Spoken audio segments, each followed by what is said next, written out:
Hello बच्चों, फिर से welcome back to my another video. And आज हम देखने वाले हैं चैप्टर 2 एनसीईआरटी क्लास 9। ये बायो का पार्ट है, cell the building block of life. और इस चैप्टर को मैं पढ़ाने वाला हूँ बहुत अच्छे तरीक़ा से, हर एक लाइन में कवर करूँगा एनसीईआरटी का। और दूसरी बात कि इसको मैं पार्ट वाइज बनाने वाला हूँ। ये पार्ट 1 है, फिर पार्ट 2, पार्ट 3, पार्ट 4। मैं इसको प्लेलिस्ट बना दूंगा, आप वहाँ से जाके देखें। अभी तक इस वीडियो को आपने अपने दोस्तों के साथ शेयर नहीं किया तो प्लीज़ शेयर करें। चलिए इस वीडियो को स्टार्ट करते हैं, चैप्टर को समझते हैं कि क्या है इस चैप्टर में। सेल के बारे में पूरी नॉलेज जानेंगे हम आज। तो व्हाट इज सेल? तो cell is a smallest unit of life. जैसे आपका घर बना है एक एक छोटे छोटे ईंट से, वैसे ही हमारा बॉडी बना है एक एक सेल से। ठीक है, उसी सेल के बारे में पूरा इस चैप्टर में दिया गया है। ठीक है, तो cell smallest unit of life that perform all the life processes. मतलब जितना छोटा पार्ट जिसमें लाइफ एग्जिस्ट करता है वही सेल है। ठीक है, एवरी लिविंग ऑर्गेनिज्म, प्लांट हो या फिर एनिमल हो या फिर ह्यूमन हो या फिर बैक्टीरिया हो, सब किससे बना है भाई? सेल से बना है। ठीक है, ओरिजिन ऑफ लाइफ क्या है? ओरिजिन ऑफ लाइफ का बिगिनिंग कैसे हुआ? लाइफ कहाँ से आया? हम लोग कहाँ से आए? ठीक है, तो साइंटिस्ट बिलीव करते हैं कि जो लाइफ स्टार्ट हुआ है वो वाटर में हुआ है। कहाँ स्टार्ट हुआ है भाई? तो वाटर में स्टार्ट हुआ है। ठीक है, some researchers say life may have begun in small water pool। कहाँ पे? स्मॉल वाटर पूल में लाइफ बिगन हुआ है, जहाँ पे हॉट स्प्रिंग मतलब कि गर्म पानी का सोर्स। ठीक है, एग्जाम्पल पूगा वैली जो कि लद्दाख में हॉट स्प्रिंग का है, जहाँ पे बहुत हाई टेम्परेचर होता है, almost boiling point. Boiling point कहने का मतलब क्या है? 100 डिग्री सेल्सियस पे वहाँ जो पानी है वो बॉयल करते रहता है। ठीक है, वाई हॉट स्प्रिंग, क्यों वहीं पे हुआ? अर्ली अर्थ में इन्वायरमेंट हमारा कैसा था? पूरा हॉट था। हम लोग का पहले के समय में जो हम लोग का अर्थ जो था वो पूरा गर्म था। ठीक है, यहाँ स्पेशल बैक्टीरिया मिलते हैं जिसको थर्मोफाइल बोलते हैं। यहाँ पे जो स्पेशल बैक्टीरिया मिलते हैं उसको हम क्या बोलते हैं? थर्मोफाइल बोलते हैं। थर्मोफाइल का मतलब, थर्मो का मतलब ही आपको पता है कि क्या होता है? हीट होता है। ठीक है, हीट लविंग ऑर्गेनिज्म, वैसा ऑर्गेनिज्म जो हीट से प्यार करता है। ठीक है, ये सरवाइव करते हैं एक्सट्रीम हीट कंडीशन में। ये कहाँ सरवाइव करते हैं? एक्सट्रीम हीट, जहाँ बहुत ज़्यादा गर्मी हो वहाँ पे ये बैक्टीरिया क्या करते हैं? सरवाइव कर जाते हैं। जहाँ नॉर्मल लाइफ नहीं जी सकते, जहाँ पे हम लोग जी नहीं सकते, वहाँ पे ये बैक्टीरिया क्या करते हैं? जी लेते हैं। प्रोटेक्शन ऑफ लाइफ, लाइफ को प्रोटेक्शन कैसे मिला? ठीक है, कुछ स्पेशल बैक्टीरिया रह सकते हैं। ठीक है, protection of life, scientist found calcium carbonate. Calcium carbonate मतलब CaCO3। Calcium carbonate deposit in hot spring. ठीक है, हॉट स्प्रिंग के ऊपर डिपॉजिट हो गया, एक लेयर बना दिया। किसका? कैल्शियम कार्बोनेट का लेयर बना दिया। अर्ली ऑर्गेनिक को रेडिएशन से प्रोटेक्ट करने के लिए, मतलब जो पहले जो अर्थ पे जब इंसान नहीं थे तो बहुत रेडिएशन था, तो रेडिएशन से प्रोटेक्ट करता है कौन? यही कैल्शियम कार्बोनेट क्या करता है? रेडिएशन से प्रोटेक्शन के लिए, एक्सट्रीम कंडीशन से बचाता है। बहुत ऐसा एक्सट्रीम कंडीशन हो गया तो कैल्शियम कार्बोनेट का जो लेयर चढ़ा है वो उससे हम लोग को क्या करता है? बचा लेता है। Why important? Without protection life क्या हो जाता है? डिस्ट्रॉय हो जाता। यानी कि कैल्शियम कार्बोनेट का बहुत बड़ा रोल था।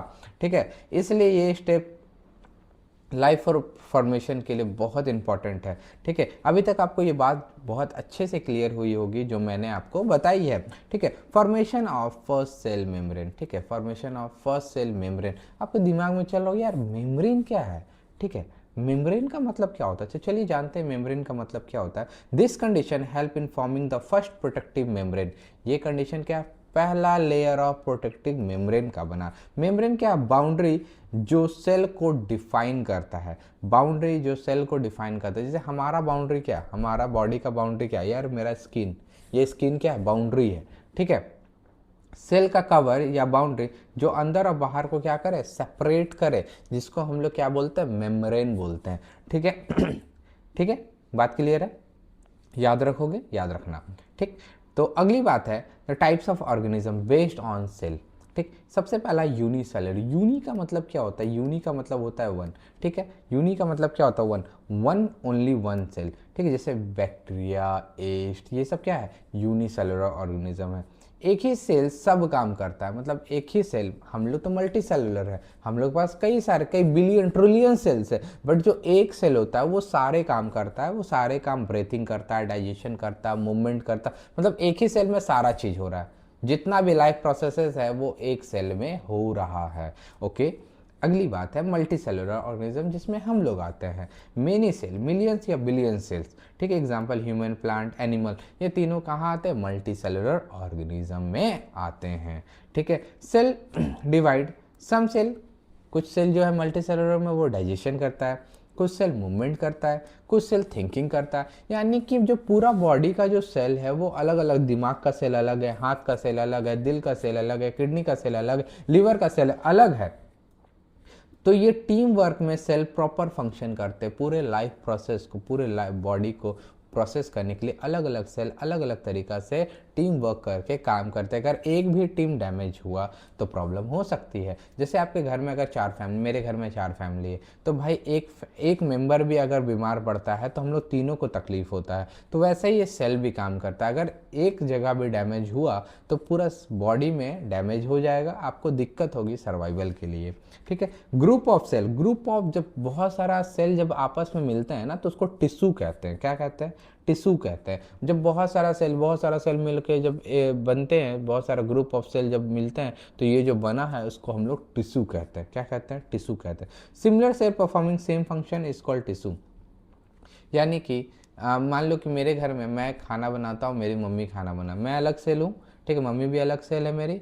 अब हम लोग काम तो सब एक ही कर रहे हैं, तो उसको जब हम दोनों साथ में मिल जाएंगे तो क्या बनेंगे? हम लोग टिश्यू बनेंगे। ठीक है, सिमिलर सेल, एक जैसा काम करने वाला सेल को हम लोग क्या बोलते हैं? टिश्यू बोलते हैं। ठीक है, एग्जाम्पल मसल टिश्यू, जब मसल, जितने भी मसल्स है आपके बॉडी में वो मसल टिश्यू है। ठीक है, तो यानी जो सेल होगा वो एक जैसा सेल होगा, जब एक जैसा सेल बना होगा तो मसल टिश्यू बना होगा, जहाँ पे हम लोग काम आता है मूवमेंट करने में, चलने फिरने में काम आता है। ओके, नर्व टिश्यू जो हेल्प करता है कंट्रोल एंड कोऑर्डिनेशन, दिमाग से सोचने के लिए हेल्प करता है, सोच रहे हो तो उसके लिए अलग सेल होगा, अलग टिश्यू बना होगा। ठीक है, तो अभी तक हमने क्या जाना? सेल क्या है? Basic unit of life, likely most originated कहाँ, लाइफ कहाँ पे हुआ है? पानी में हुआ है। थर्मोफाइल का मतलब क्या? एक्सट्रीम कंडीशन पे हम लोग सर्वाइव करना। Early life needed protection from the radiation, radiation से प्रोटेक्शन चाहिए था। सेल मेम्ब्रेन क्या होता है? Essential for defining the cell organism, unicellular और मल्टी सेलुलर। ठीक है, सिमिलर सेल को क्या बोलते हैं? जब सिमिलर सेल मिलता है तो क्या बनता है भाई? टिश्यू बनता है, याद रखना। एग्जाम्पल, रियल लाइफ एग्जाम्पल ले लेते हैं। Bacteria incurred unicellular, yeast unicellular, human body multicellular, plant multicellular, और हॉट स्प्रिंग का जो बैक्टीरिया है उसको हम लोग थर्मोफाइल्स बोलते हैं। याद हो गया कि नहीं याद हुआ? अभी तक बता दो। ब्रेड फूलता है क्योंकि east single circular gas release करता है। कौन सा गैस? CO2 रिलीज करता है, जिसके कारण वो ब्रेड क्या होता है? फूल जाता है। ठीक है, इंपॉर्टेंट ऑब्जर्वेशन आपने, मैंने इससे पहले भी बताया आपको, जो एक्सट्रीम इन्वायरमेंट हॉट स्प्रिंग में भी लाइफ सपोर्ट कर सकती है। प्रोटेक्शन कैल्शियम कार्बोनेट का लेयर, जहाँ पे लाइफ सर्वाइवल जरूरी है। Cell always need a boundary, जिसको मेम्ब्रेन बोलते हैं, जो कि फंक्शन प्रॉपरली काम करने में यूज आती है। ओके ओके, ठीक है। वाई सेल बिल्डिंग ब्लॉक, जैसे बिल्डिंग के ब्रिक्स बनती है वैसे ही बॉडी सेल से बनी है। Without cell no life. Okay, multicellular organism more complex, work division होता है, इफिशिएंसी बढ़ जाती है, सर्वाइवल चांस इंक्रीज हो जाती है। एग्जाम्पल, हार्ट पंप ब्लड करता है, ब्रेन कंट्रोल करता है बॉडी को। ठीक है, ठीक है, वन लाइन समरी अगर मैं आपको बताऊं, cell is the smallest living unit from which all organism are built, function and function. ठीक है, जितना भी छोटा से छोटा लाइफ है वो कहाँ से जन्म लिया? सेल से। सेल से हर कहानी स्टार्ट होती है, सेल से। ठीक है, अब नेक्स्ट लेवल पे हम लोग पहुंच रहे हैं, how to study, how to study cell और लेवल ऑफ ऑर्गेनाइजेशन। ये आपका सेकेंड टॉपिक है एनसीईआरटी का। ठीक है, living organism are not random, living organism are not random, कुछ भी कैसे भी अरेंज नहीं है, ये वेल ऑर्गेनाइज्ड मैनर में अरेंज है, वेल ऑर्गेनाइज्ड मैनर में अरेंज है। ठीक है, तो सेल से बनता है टिश्यू, टिश्यू से बनता है ऑर्गन, ऑर्गन से बनता है ऑर्गन सिस्टम, ऑर्गन सिस्टम से बनता है ऑर्गेनिज्म। ठीक है, सेल कंबाइन करते हैं तो क्या बनते हैं? टिश्यू बनते हैं भाई। टिश्यू कंबाइन करते हैं तो क्या बनते हैं, ऑर्गन बनते हैं भाई। ऑर्गन जब साथ में काम करता है तो क्या बनता है भाई, ऑर्गन सिस्टम बनता है भाई। ठीक है, जैसा example nose plus trachea plus lungs, अगर ये तीनों साथ में मिल जाए तो रेस्पिरेटरी सिस्टम बन जाता है, मतलब ऑर्गन सिस्टम बन जाता है। ठीक है, क्या बन जाता है, ऑर्गन सिस्टम बन जाता है। बॉडी एक टीम जैसा वर्क करता है, हर लेवल पे कोऑर्डिनेशन होता है, तभी लाइफ स्मूथली चलती है। अगर कहीं पे भी लाइफ कोऑर्डिनेट यानी सेल आपस में कोऑर्डिनेट नहीं कर पाया तो तुम्हारा जो लाइफ है उसका तो बैंड बज जाएगा, तुम सीधा बेड पे चले जाओगे, तुम बोलोगे यार मैं तो बीमार पड़ गया। ठीक है, why cell is still important, even after forming organ and organ system cell remain the basic unit. भाई ऑर्गन सिस्टम और ऑर्गन बना तो बना किससे है भाई, सेल से ही बना है ना, तो वो अभी भी बहुत इंपॉर्टेंट है, हम लोग सेल को नहीं भूल सकते।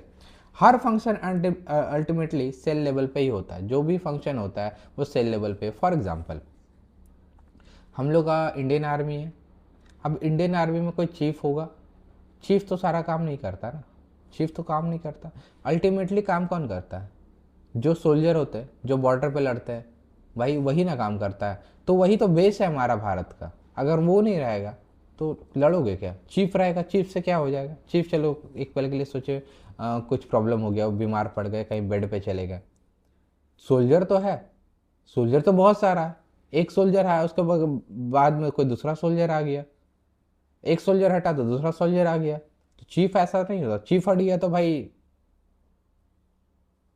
क्या ही बोलना, समझ रहे हो बात को।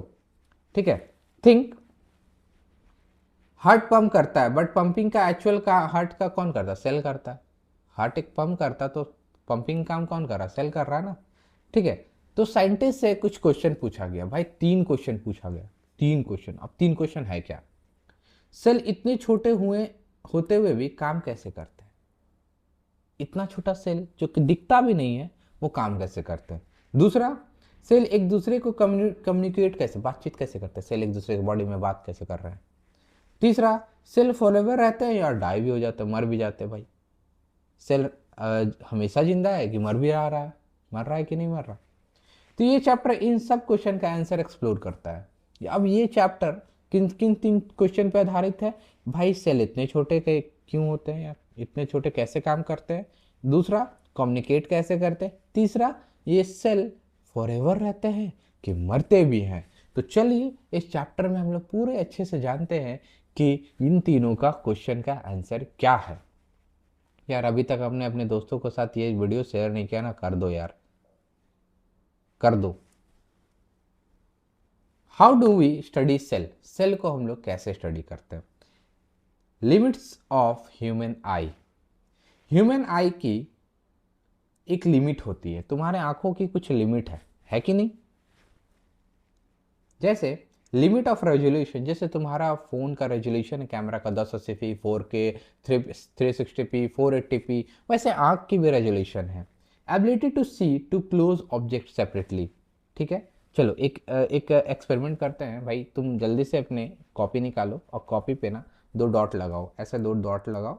ठीक है, और धीरे धीरे वो दो डॉट को क्या करो, अपने आंख के सामने लेके जाओ, तुम्हें क्या ऑब्जर्व होगा पता है, वो जो दोनों डॉट है वो एक जगह पे आ गए, सेंटर पे आ गए, दोनों डॉट डॉट आपस में मिल जाएंगे।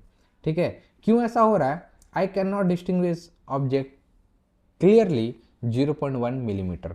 ठीक है, आई की एक लिमिट होती है, उससे छोटी चीज़ क्लियरली अलग अलग नहीं दिखती है, अगर इतना सामने लेके आया तो वो अलग अलग नहीं दिखेगा, वो एक ही दिखेगा।